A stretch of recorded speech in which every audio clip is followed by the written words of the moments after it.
यह कहानी है एक अनाथ लड़के सोमुन की, जो बचपन से ही एक डिसेबिलिटी का शिकार है। उसकी दाईं टांग ठीक से काम नहीं करती। इसी वजह से स्कूल में हर कोई उसका मजाक उड़ाता है, लेकिन घर पर उसकी जिंदगी इससे भी ज्यादा मुश्किल है। उसकी दादी अल्जाइमर भूलने की बीमारी से पीड़ित है। वह अपनी दादी से बहुत प्यार करता है, लेकिन दादी उसे बार बार भूल जाती है और कई बार चोट तक समझ लेती है। इसी कारण सोमुन घर पर कम ही रहता है। एक दिन स्कूल से लौटते समय अचानक आसमान से एक नीली रोशनी तेजी से आती है और उसके शरीर में समा जाती है। कुछ पल के लिए वह हवा में उड़ने लगता है। जब उसे होश आता है तो उसे ऐसा महसूस होता है जैसे उसके ऊपर बिजली गिर गई हो। फिर वह देखता है कि उसके सीधे बाल अचानक घुंघराले हो गए हैं। उसके दोस्त इसे ब्लैक मैजिक समझने लगते हैं, क्योंकि उसके बाल अपने आप हिल रहे होते हैं। घबराकर सोमुन घर जाकर कई बार बाल धोता है, लेकिन वे पहले जैसे नहीं होते। तभी उसे अपनी उंगलियों पर 5 काले निशान दिखाई देते हैं। जब वह उन्हें ब्रश से हटाने की कोशिश करता है तो ब्रश ही टूट जाता है। उसे ऐसा लगता है जैसे कोई अदृश्य आंखें उसे देख रही हों और वह डर जाता है। अगली सुबह स्कूल में हमेशा की तरह उसे फिर से बुली किया जाता है। बुली गैंग का लीडर हैक्यू, जो शहर के मेयर का बेटा भी है, उसे परेशान करता है। तभी अचानक एक रहस्यमयी लड़की दो हाना वहां पहुंचती है और अकेले ही सभी गुंडों की धुनाई कर देती है। जब हैक्यू की बारी आती है तो हाना उसकी यादें पढ़ लेती है। तभी सोमुन को एहसास होता है कि उसके पास इंसानों से अलग रहस्यमयी शक्तियां हैं। इसके बाद हाना सोमुन को अपनी टीम के पास ले जाती है। वहां गामोटक और चूमे ऑग भी मौजूद होते हैं। ये लोग काउंटर हैं, यानी ऐसे डेमन हंटर्स जो इंसानों की दुनिया में आने वाली बुरी आत्माओं का शिकार करते हैं। हालांकि मोटक को शुरुआत में सोमुन पर बिल्कुल भरोसा नहीं होता, क्योंकि वह उसे सिर्फ एक साधारण स्कूल स्टूडेंट समझता है। लेकिन किस्मत ने सोमुन को नया काउंटर बनने के लिए चुना होता है। एक खास रिचुअल के दौरान उसे अपना हाथ सीने पर रखकर आंखें बंद करने के लिए कहा जाता है। ऐसा करते ही उसकी आत्मा योंग नाम की उस दुनिया में पहुंच जाती है जो इंसानी दुनिया और आफ्टर लाइफ के बीच मौजूद है। वहां उसकी मुलाकात एक बुजुर्ग आत्मा वीगेन से होती है। वीगेन उसे बताती है कि दुष्ट आत्माएं कमजोर इंसानों के शरीर पर कब्जा कर लेती हैं, उनसे निर्दोष लोगों की हत्या करवाती हैं और फिर उनकी आत्माओं को निगलकर और भी ज्यादा ताकतवर बन जाती हैं। इसलिए उन्हें रोकने के लिए काउंटर्स की जरूरत है। वह सोमुन को 1 हफ्ते का समय देती है। अगर 7 दिनों के भीतर वह काउंटर बनने से मना कर देता है तो उसकी सारी यादें मिटा दी जाएंगी। जैसे ही सोमुन बाहर निकलता है, उसे पता चलता है कि उसके दोस्त जू यॉन का अपहरण हो गया है। हाना अपनी तेज सुनने की शक्ति से पूरी बात सुन लेती है। सोमुन अपनी घायल टांग के बावजूद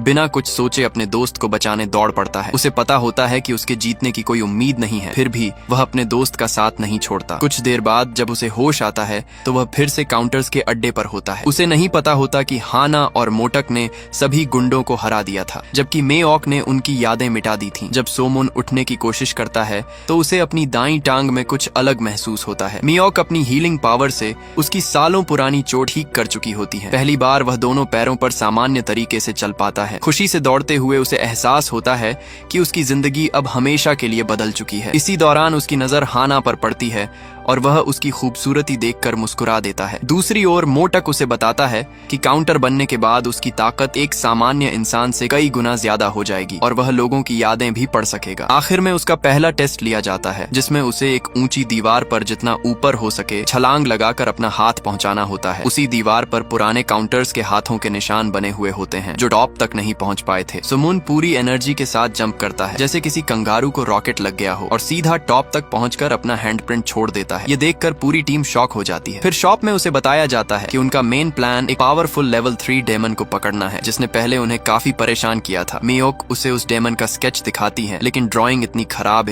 होती है कि सोमुन हंस पड़ता है। फिर सोमुन खुद पेंसिल उठाता है और उसका एक परफेक्ट पोर्ट्रेट बना देता है। ये देखकर सब लोग इम्प्रेस हो जाते हैं। बाद में उसे बताया जाता है कि शॉप का बेसमेंट उनका ट्रेनिंग एरिया है, जहाँ सबकी सुपरविजन में सोमुन की ट्रेनिंग शुरू होती है और धीरे धीरे उसकी बॉडी पहले से ज्यादा स्ट्रांग होने लगती है। एक समय ऐसा आता है कि उसका शरीर काफी मस्कुलर हो जाता है, लेकिन एक दिन जब उसे हाना के साथ ट्रेनिंग करनी पड़ती है तो वह नर्वस हो जाता है। सिर्फ हाना को देखकर ही उसका फोकस हिल जाता है और वह ठीक से ट्रेनिंग नहीं कर पाता। हाना को यह बात समझ आ जाती है। थोड़ी देर बाद जब वे लोग ग्रुप फोटो ले रहे होते हैं, जैसे ही सोमुन हाना के पास आता है, वह उसे सीधा हवा में उछाल देती है। मोटक सोमुन को समझाता है कि वह हाना को टच नहीं कर सकता, क्योंकि हाना किसी को भी छूते ही उसकी मेमोरीज पढ़ सकती है। यह सुनकर सोमुन सोचता है कि अब उसे कोई प्लान बनाना पड़ेगा। अगले दिन स्कूल में हाक्यू पहले से भी ज्यादा गुस्से में होता है। उसकी मेमोरी इरेज हो चुकी होती है, इसलिए उसे याद ही नहीं कि किसने उसकी पिटाई की थी। वह फिर से सोमुन को बुली करने की कोशिश करता है, लेकिन अब सोमुन पहले जैसा नहीं रहा। इस बार वह हाक्यू की जबरदस्त धुलाई करता है और फिर उसे वार्निंग देता है कि अगर दोबारा किसी को तंग किया तो वह खुद सबको सबक सिखाएगा। सब लोग शॉक हो जाते हैं, सिर्फ इसलिए नहीं कि सोमुन ने फाइट जीत ली, बल्कि इसलिए भी कि अब वह बिना स्टिक के चल रहा होता है। लेकिन तभी ग्रुप को एक अलर्ट मिलता है कि एक लेवल 3 डेमन एक छोटी सी लड़की की सोल एब्जॉर्ब करने वाला है। डेमन उस लड़की पर अटैक कर रहा होता है और वह बिल्कुल हेल्पलेस होती है। सोमुन को एक लाइट बीम दिखाई देती है जो बिल्कुल गूगल मैप्स की तरह उसे डेमन तक गाइड करती है। सोमुन तुरंत वहां पहुंचता है और डेमन पर ब्रूटल अटैक करता है। जैसे ही वह डेमन को टच करता है,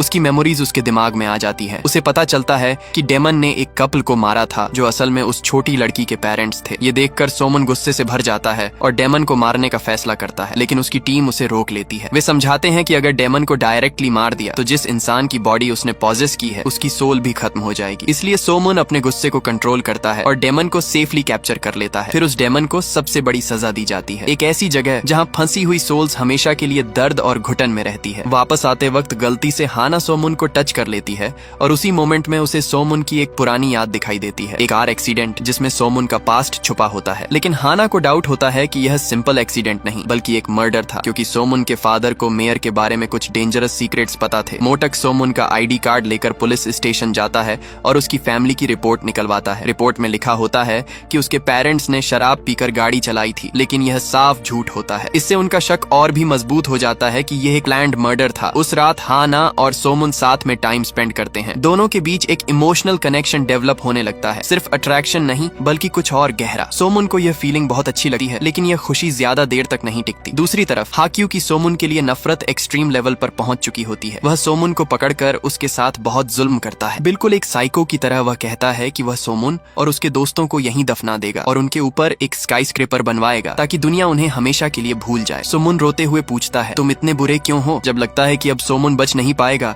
तभी जमीन से एक रोशनी निकलती है और सोमुन अचानक 100 गुना ज्यादा पावरफुल हो जाता है। दूसरी तरफ अदर वर्ल्ड में विजन अनस्टेबल होने लगती है, जैसे वह धीरे धीरे गायब हो रही हो। ये सब इसलिए होता है क्योंकि सोमुन अपने इमोशंस कंट्रोल नहीं कर पाता और गलती से टेरिटरी ओपन कर देता है, जो बहुत डेंजरस होती है। औरत उस पर चिल्लाती है कि इसके माँ बाप नहीं है, इसलिए इसमें बिल्कुल भी तमीज नहीं है। फिर एक आदमी उसे मार देता है, जिससे उसकी नाक से खून निकलने लगता है। सोमुन बिल्कुल अकेला पड़ जाता है, कोई भी उसका साथ देने वाला नहीं होता। जब वह घर वापस आता है तो उसके ग्रैंड पेरेंट्स को स्कूल की तरफ से कंप्लेंट मिल चुकी होती है, लेकिन जैसे ही उन्हें पता चलता है कि सोमुन ज्यादा इंजर्ड नहीं है, वे चैन की सांस लेते हैं। तभी सोमुन उन्हें सच बताता है कि उसकी टांग पूरी तरह ठीक हो चुकी है। ये सुनकर उसके ग्रैंड पेरेंट्स इमोशनल हो जाते हैं। तीनों एक दूसरे को गले लगाकर रोने लगते हैं। हाना दूर से ये सब देख रही होती है और वह भी अपने आंसू नहीं रोक पाती। उसके दिल में भी एक ख्वाहिश होती है कि कोई उसे भी इसी तरह प्यार से गले लगाए। अगली सुबह मोटक जल्दी ट्रेनिंग शुरू करता है और दिखाता है कि वह कितना स्ट्रॉन्ग है। अब वह चाहता है कि सोमुन भी उसके लेवल तक पहुंचे। स्कूल में सोमुन सबका अटेंशन ग्रैब कर लेता है। उसका नया हेयर स्टाइल और उसकी पूरी पर्सनैलिटी बदल चुकी होती है। कुछ लड़कियां आपस में बात करती हैं कि काश वे उसे डेट कर पाती, लेकिन सोमुन ने यह कर दिखाया था। तभी उन्हें समझ आता है कि उसकी स्पेशल एबिलिटी ही टेरिटरी समन करना है। उसी समय एक इविल स्पिरिट एक औरत की बॉडी में घूम रही होती है। उसका हस्बैंड भी उसके अंदर आए बदलाव को समझ नहीं पाता, लेकिन वह स्पिरिट एक खतरनाक प्लान बना रही होती है। वह पीनट का जूस बनाती है, जबकि उसका हस्बैंड पीनट्स से एलर्जिक होता है। जैसे ही वह जूस पीता है, उसकी तबीयत बिगड़ने लगती है। जब वह अपनी मेडिसिन लेने जाता है, तब वह औरत पागलों की तरह हंस रही होती है। कुछ ही देर में उसका हस्बैंड जमीन पर गिर जाता है और तड़प तड़प कर मर जाता है। अब वह औरत बिना किसी डर के अपना फोन निकालती है और 1.2 मिलियन अपने अकाउंट में ट्रांसफर कर लेती है। उसके अंदर का डेमन अब लेवल 3 तक पहुंच चुका होता है। अचानक मिरर से एक हाथ निकलता है और उसका गला पकड़ लेता है। वह खुद को मिरर में देखती है और पागलों की तरह हंसने लगती है। अब डेमन ने उसकी बॉडी पर पूरा कंट्रोल ले लिया होता है। बाद में जब वह एक शॉपिंग मॉल जाती है तो अनजाने में एक टेरिटरी के अंदर एंटर कर जाती है। सोमुन और हाना तुरंत समझ जाते हैं कि कुछ गड़बड़ है और पूरी टीम फाइट के लिए निकल पड़ती है। मोटक सोमुन को वार्न करता है कि केयरफुल रहना। लेवल 3 डेमन को हराना आसान नहीं होता। वह सिर्फ सोल्स की पावर ही यूज नहीं करता, बल्कि हंटर्स के थॉट्स भी रीड कर सकता है। मॉल के अंदर वह औरत अपने अंदर के डेमन से बात कर रही होती है। तभी डेमन की नजर एक एम्प्लॉय के नेकलेस पर पड़ती है और बिना सोचे समझे वह उसे झटके से तोड़कर ले लेता है। इससे वहां हंगामा मच जाता है और सिक्योरिटी गार्ड्स भी पहुंच जाते हैं। इसी बीच सोमुन और उस डेमन का आमना सामना होता है। सोमुन को तुरंत एक सड़ी हुई बदबू महसूस होती है और वह समझ जाता है कि डेमन यहीं कहीं मौजूद है। कुछ देर बाद जब लिफ्ट खाली हो जाती है तो डेमन आखिरकार सोमुन की तरफ मुड़ता है और बिना किसी वार्निंग के उस पर एक जबरदस्त हमला कर देता है। सोमुन शॉक हो जाता है और कहता है, मुझे डर लग रहा है। तभी डेमन उसकी उसकी सोल लेने के लिए आगे बढ़ता है, लेकिन उसी वक्त हाना एंट्री लेती है और स्पाइडरमैन स्टाइल में एक तेज किक मारकर उस पर हमला कर देती है। लेकिन यह डेमन बहुत स्ट्रांग होता है, वह अपने हथियार निकालकर हाना पर लगातार अटैक करता है, यहाँ तक कि अपनी हाई हील्स से भी उस पर वार करता रहता है। हाना ठीक से डिफेंड नहीं कर पाती और आखिर में डेमन उसका गला पकड़ लेता है। फिर वह डेमन हाना के दर्द भरे पास्ट का जिक्र करता है। पता चलता है कि हाना की पूरी फैमिली जहर खाने से मर गई थी और सिर्फ वही जिंदा बची थी। सो मून ये सब सुन लेता है। तभी मोटक वहां पहुंचता है और डेमन को इतना जबरदस्त पंच मारता है कि वह दूर जाकर गिर पड़ता है। उसके बाद सभी लोग डेमन को होस्ट की बॉडी से निकालने ही वाले होते हैं, लेकिन तभी पुलिस वहां पहुंच जाती है। मोटक तुरंत एलिवेटर बंद कर देता है, जिससे उन्हें डेमन को वहां से निकालने का समय मिल जाता है। नीचे पहुंचकर वे लोग उस होस्ट को मेयो की गाड़ी में ले जाते हैं और सुरक्षित वहां से निकल जाते हैं। लेकिन हाना अभी भी इमोशनली डिस्टर्ब होती है। वह बेसमेंट में जाकर गुस्से में बॉक्सिंग बैग पर लगातार पंच मारने लगती है। उसका दर्द भरा पास्ट बार बार उसके दिमाग में घूम रहा होता है, जिससे वह और भी ज्यादा एग्रेसिव हो जाती है। फिर वह सो मून को धमकी देती है, अगर तुमने मेरे बचपन के बारे में किसी से कुछ कहा तो मैं तुम्हारी टांग दोबारा तोड़ दूंगी। ये सुनकर सो मून थोड़ा डर जाता है, लेकिन अगले ही पल वह अपनी बातों से हाना को हंसा देता है। फिर हाना उसके हाथ को हल्के से टच करती है। ये सो मून के लिए एक अनएक्सपेक्टेड और स्पेशल मोमेंट होता है। उसी पल उसके दिल में हाना के लिए फीलिंग्स और गहरी होने लगती हैं। इसके बाद बेसमेंट में सो मून को उसके पेरेंट्स के कार एक्सीडेंट की एक फोटो मिलती है। वह मोटक से पूछता है कि ये फोटो कहां से आई। तभी उसे एक शॉकिंग सच्चाई पता चलती है कि उसके पेरेंट्स का एक्सीडेंट नहीं बल्कि एक लैंड मर्डर था। ये सुनकर सो मून पूरी तरह टूट जाता है। वह जोर जोर से रोने लगता है और सबसे पूछता है कि उन्होंने उससे इतना बड़ा सच क्यों छुपाया। हाना उसे समझाती है कि अगर वे पहले ही किलर का नाम बता देते तो यह सच्चाई उसके लिए और भी ज्यादा दर्दनाक होती। गुस्से और दर्द में सो मून अपने दोस्तों वूसिक और जुयोन को कॉल करता है। फिर अपनी साइकिल लेकर उसी सड़क पर पहुंच जाता है जहां उसके पेरेंट्स का एक्सीडेंट हुआ था, ताकि उसकी खोई हुई यादें वापस आ सकें। लेकिन वहां जाकर उल्टा वह खुद एक गाड़ी से टकराते टकराते बचता है। तभी उसके दोनों दोस्त उसे गले लगाकर इमोशनल सपोर्ट देते हैं ताकि वह अपने दर्द से बाहर निकल सके। अगले दिन हाना खुद सो मून को ढूंढने आती है और उसे बताती है कि उसके पेरेंट्स की मौत का सच सिर्फ इसलिए छुपाया गया था ताकि वह सुरक्षित रह सके। वह यह भी वादा करती है कि वह उसकी खोई हुई यादें वापस लाने में उसकी मदद करेगी। इसी दौरान सो मून के ग्रैंडफादर पूछते हैं, ये लड़की कौन है? बिना सोचे समझे सो मून बोल देता है, ये मेरी गर्लफ्रेंड है। ये सुनकर उसके ग्रैंडफादर खुश हो जाते हैं, लेकिन हाना गुस्से में कहती है, तुम ऐसे कैसे बोल सकते हो? इसके बाद दोनों सो मून के कमरे में जाते हैं। हाना उस ड्राइंग का इस्तेमाल करती है जो सो मून ने एक्सीडेंट वाली कार की बनाई थी। उसकी मदद से दोनों उस रात की मेमोरी वर्ल्ड में एंटर करते हैं। वहाँ हाना पहले ही सो मून को चेतावनी देती है, इस दुनिया में किसी भी चीज को टच मत करना वरना बहुत बड़ी प्रॉब्लम हो सकती है। थोड़ी देर बाद उन्हें पता चलता है कि सो मून के पेरेंट्स का किलर जी चोंगसिन है। वह एक बेहद खतरनाक लेवल 4 डेमन है जो लोगों की सोल्स को कैप्चर करता है। उसकी आंखों में आग जैसी भयानक एनर्जी जल रही होती है। जैसे ही जी चोंगसिन उन्हें महसूस करता है,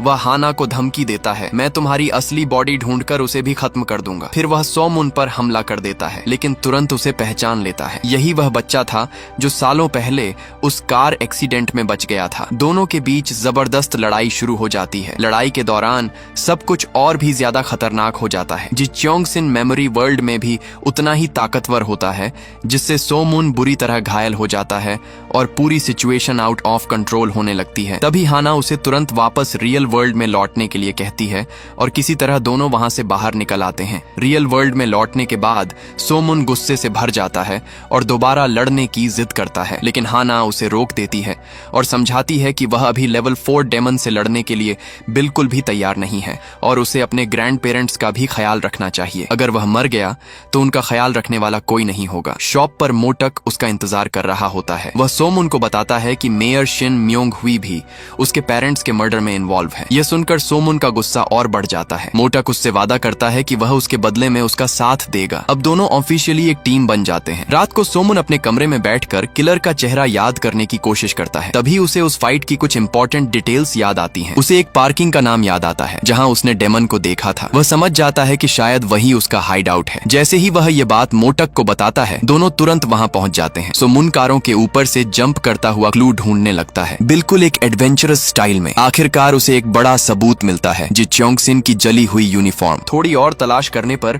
उन्हें एक लाश भी मिलती है जो बुरी तरह जली हुई होती है। अब ये लगभग कंफर्म हो जाता है कि जी चोंगसिन ही असली किलर है। दूसरी तरफ मेयर शिन म्योंग हुई पुलिस को इस मर्डर केस को दबाने का आदेश देता है, लेकिन कहानी यहीं खत्म नहीं होती। दूसरी दुनिया में एक रहस्यमयी औरत अपने काले कुत्ते के साथ वीगन के पास आती है। वह सख्त लहजे में कहती है कि काउंटर्स ने नियम तोड़े हैं, अगर वे ऐसा 5 बार करते हैं तो उनका काउंटर लाइसेंस हमेशा के लिए रद्द कर दिया जाएगा। अब सिचुएशन और भी सीरियस हो जाती है। सो मून और मियोक के पास 2-2 वार्निंग्स होती हैं, जबकि मोटक और हाना के पास पहले से ही 4-4 वार्निंग्स होती हैं, यानी सिर्फ एक और गलती और वे टीम से बाहर कर दिए जाएंगे। तभी वीगेन एक चौंकाने वाली बात कहती है। वह सुझाव देती है कि सो मून को टीम से निकाल देना चाहिए, क्योंकि वह अपने इमोशंस कंट्रोल नहीं कर पा रहा और सिर्फ बदले के पीछे भाग रहा है, बिल्कुल एक डेमन की तरह। उसी समय एक खतरनाक लड़ाई शुरू हो जाती है। हाना और मोटक अपनी पूरी ताकत लगा देते हैं, लेकिन जिच्योंगसिन उनसे कहीं ज्यादा ताकतवर साबित होता है। वह एक इंसान की बलि देकर उसकी सोल एब्जॉर्ब कर लेता है और उसी पल पूरी फाइट का बैलेंस उसके पक्ष में चला जाता है। हाना बुरी तरह घायल हो जाती है, मोटक भी जमीन पर गिर पड़ता है। दोनों पूरी तरह हार चुके होते हैं। इधर सो मून यह सब अपनी आंखों से देख रहा होता है। तभी उसे मोटक की बातें याद आती हैं। ब्लू स्मोक हंटर्स की, ब्लैक स्मोक डेमंस की और ग्रीन स्मोक फंसी हुई सोल्स की निशानी होती है। अचानक एक ग्रीन स्मोक निकलती है और सो मून के अंदर चली जाती है। उसी पल उसका कनेक्शन दोबारा योंग से जुड़ जाता है। वहाँ एक छोटी लड़की की सोल दिखाई देती है जो वीगन से कहती है कि सो मून को दोबारा काउंटर की पावर मिलनी चाहिए। अपने दोस्तों को उस हालत में देखकर सो मून अंदर से टूट जाता है। फिर उसका गुस्सा फूट पड़ता है। उसका दर्द इतना गहरा होता है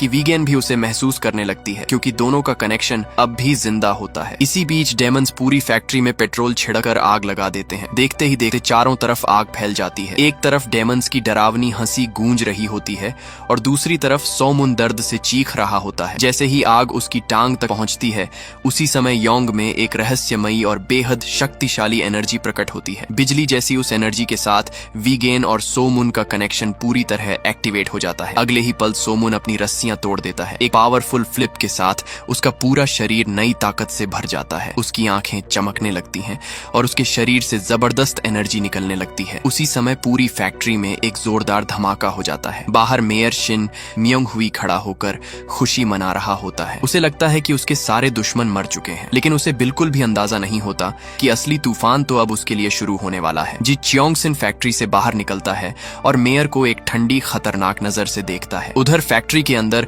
सो मून अपनी नई पावर का इस्तेमाल करके एक सेलेस्टियल शील्ड बना देता है। यह देखकर स्पिरिट वर्ल्ड की वह रहस्यमयी औरत भी हैरान रह जाती है, क्योंकि सो मून की ताकत उसकी उम्मीद से कहीं ज्यादा होती है। सो मून अपने सभी साथियों को सुरक्षित बाहर निकाल लाता है और दोनों डेमंस को फैक्ट्री के अंदर ही छोड़ देता है। एम्बुलेंस में बैठकर जब वह हा ना को देखता है तो उसके दिल की पुरानी फीलिंग्स फिर से जाग जाती हैं। धीरे धीरे उसकी खोई हुई यादें भी वापस आने लगती हैं। उसे याद आ जाता है कि वह हाना को पसंद करता है। अगली सुबह दोनों डेमंस फिर से इंसान बन चुके होते हैं। उन्हें पुलिस स्टेशन के बाहर छोड़ दिया जाता है और उनके गले में लटके कार्ड्स पर उनके सारे अपराध लिखे होते हैं। तभी सो मून को एक और चौंकाने वाली बात पता चलती है। वह कोई नॉर्मल काउंटर नहीं है। तभी एक ब्लू स्पिरिट उसके अंदर प्रवेश करती है। उसकी आंखों में तेज रोशनी चमकने लगती है और उसकी ताकत पहले से कई गुना ज्यादा बढ़ जाती है। सब समझ जाते हैं कि सो मून कोई नॉर्मल काउंटर नहीं बल्कि एक स्पेशल बीइंग है। वह ह्यूमन वर्ल्ड और स्पिरिट वर्ल्ड के बीच का ब्रिज है, यानी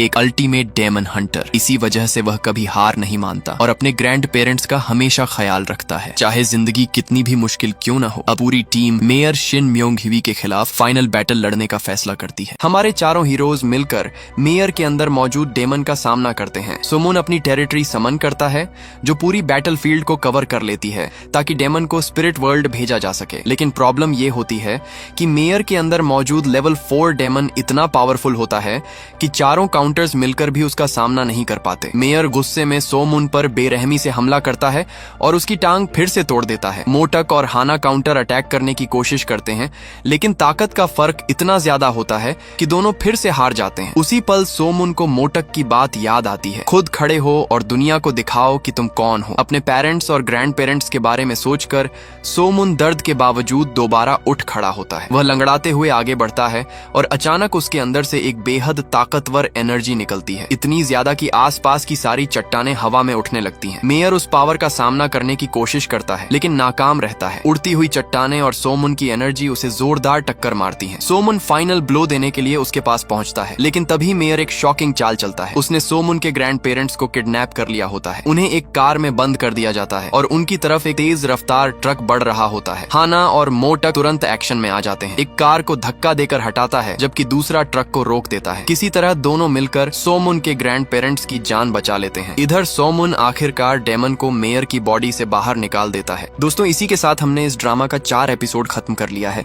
इसके और भी एपिसोड देखने के लिए कमेंट करें पार्ट 2।